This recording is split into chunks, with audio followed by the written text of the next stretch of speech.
The airport buzzed with the chaos of 1,000 lives colliding, announcements crackling over speakers, suitcases clattering, and voices overlapping in a symphony of urgency.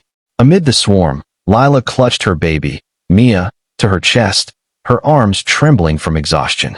Her threadbare coat hung loosely over her shoulders, the hem frayed from years of wear. At 22, Lila looked older, her face etched with worry lines that told stories of sleepless nights and empty wallets. Mia, barely a year old, squirmed in her arms, her tiny hands grasping at the air. In Lila's other hand was a bottle of formula, half empty, the last she could afford until her next paycheck. If she could even find a job after this trip. Lila weaved through the crowd at JFK International, her eyes scanning for a quiet corner to feed Mia. She'd been up since dawn, catching a bus from their rundown apartment in Queens to make this flight to Chicago, where her sister had promised a fresh start. The ticket had cost her last savings, a gamble on hope. Her sneakers squeaked against the polished floor as she dodged a businessman barking into his phone. She murmured apologies, though no one noticed her. To them, she was invisible, a young woman with a baby, just another face in the crowd. Near gate 23, the crowd thinned, and Lila exhaled, spotting a bench. She adjusted Mia, who was starting to fuss, and reached for the bottle. Her fingers, numb from the weight of her backpack, fumbled. The bottle slipped, hit the floor with a dull thud, and rolled, coming to a stop at the polished shoes of a man in a tailored suit. Lila froze. The man looked down, his sharp blue eyes locking onto the bottle, then flicking up to her. He was tall, mid-40s, with a jawline that could cut glass and a presence that parted the crowd without effort. Ethan Caldwell, CEO of Caldwell Enterprises, was not a man who noticed small things. His world was boardrooms, private jets, and billion-dollar deals. Yet here was this bottle, chipped and worn, at his feet. And there was Lila, her face flushed with embarrassment, clutching a crying baby. "I'm so sorry," Lila stammered, bending to grab the bottle. Mia's cries sharpened, piercing the air. Lila's hands shook as she tried to soothe her, but the baby's wails only grew louder. Heads turned. Whispers started. Lila felt the weight of 100 judging eyes. Ethan watched, his expression unreadable. He was late for a flight to London, his mind already on the merger that could make or break his company's quarter. He didn't have time for this. Yet something about the scene, the young woman's desperation, the baby's raw, helpless cries, tugged at a part of him he'd long buried. He crouched, picking up the bottle before Lila could reach it. "Here," he said, his voice low but firm, holding it out to her. Lila hesitated, her eyes meeting his for a fleeting second. "Thank you," she whispered, taking the bottle. She tried to calm Mia, but the baby's cries didn't stop. The formula was cold now, and Mia hated cold milk. Lila's heart sank. She had no way to warm it, no money for another bottle, and no time before their flight boarded. Ethan stood, adjusting his cufflinks, ready to walk away. But Mia's cries grew louder, rawer, and he paused. He saw the way Lila's shoulders slumped, the way her eyes glistened with unshed tears. He'd seen that look before, years ago, in a memory he'd tried to forget. His mother, struggling to feed him, and his brother after their father left. Ethan had been Mia's age then, and his mother had carried that same defeated look. "Is she okay?" he asked, surprising himself. Lila bit her lip, rocking Mia gently. "She's hungry. The bottle's cold, and she won't take it like this. I don't have anything else." Her voice cracked, barely audible. Ethan glanced at his watch. 10 minutes until boarding. His assistant hovered nearby, holding his briefcase, looking impatient. He should go. He always went. But instead, he said, "Come with me." Lila blinked, unsure if she'd heard right.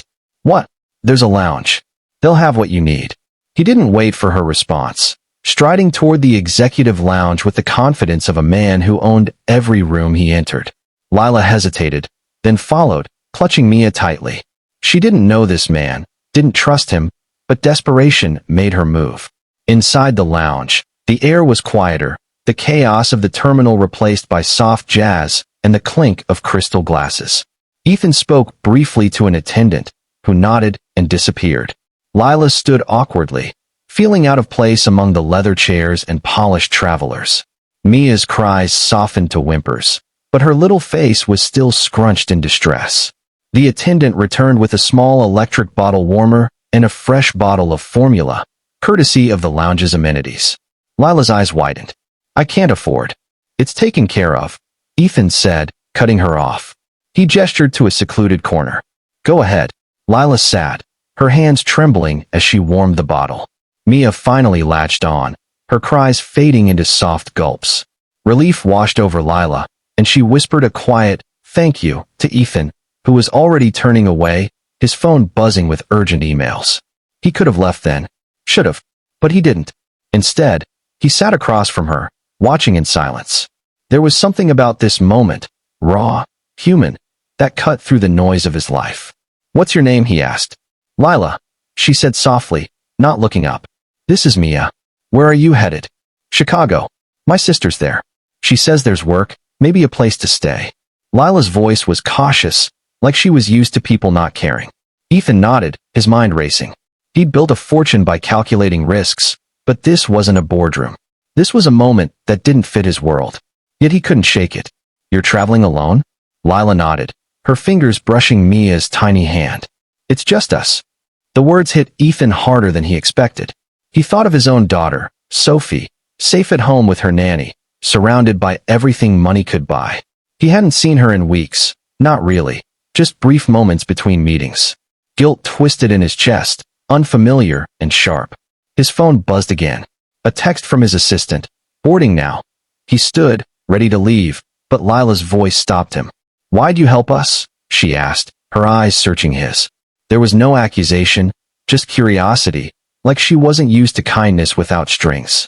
Ethan didn't answer right away. He wasn't sure himself. Seemed like the right thing, he said finally, the words feeling inadequate. Lila gave a small, tired smile. Most people don't notice us. He wanted to say something profound, something to ease the weight in her eyes, but his boarding call echoed through the lounge. He handed her his card, black, embossed with gold, the kind that opened doors. If you need anything in Chicago, call. She took it, her fingers brushing his, and nodded. But he could see she didn't believe it meant anything. To her, he was just a stranger who'd be gone in a moment. Ethan walked away, the card's weight lingering in his mind as he boarded his flight. The plane's hum couldn't drown out the memory of Mia's cries or Lila's quiet strength. He tried to focus on the merger, the numbers, the stakes, but his thoughts kept drifting back to that chipped bottle on the floor.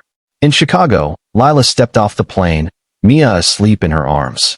The card was tucked in her pocket, but she didn't plan to use it. People like her didn't call people like him. She found her sister's small apartment, a cramped but warm place where Mia could sleep safely. Days turned into weeks. Lila got a job cleaning houses, scraping by, her dreams of something better fading under the grind of survival. Meanwhile, Ethan couldn't shake the encounter. In London, in boardrooms, in his glass-walled office, Lila and Mia haunted him.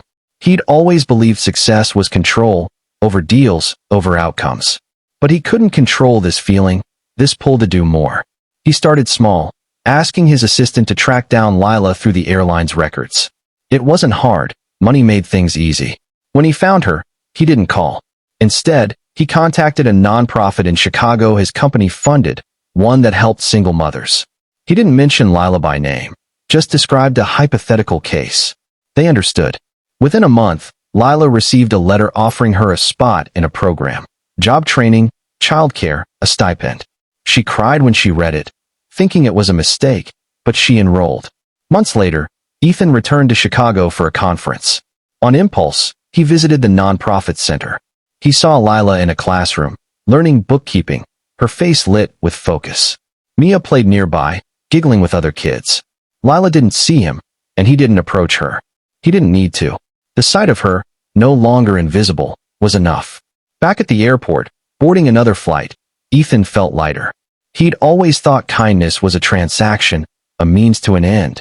But this was different. It was a ripple, small but spreading, touching lives he'd never see. Lila, too, felt it, though she'd never know the man in the suit had set it in motion.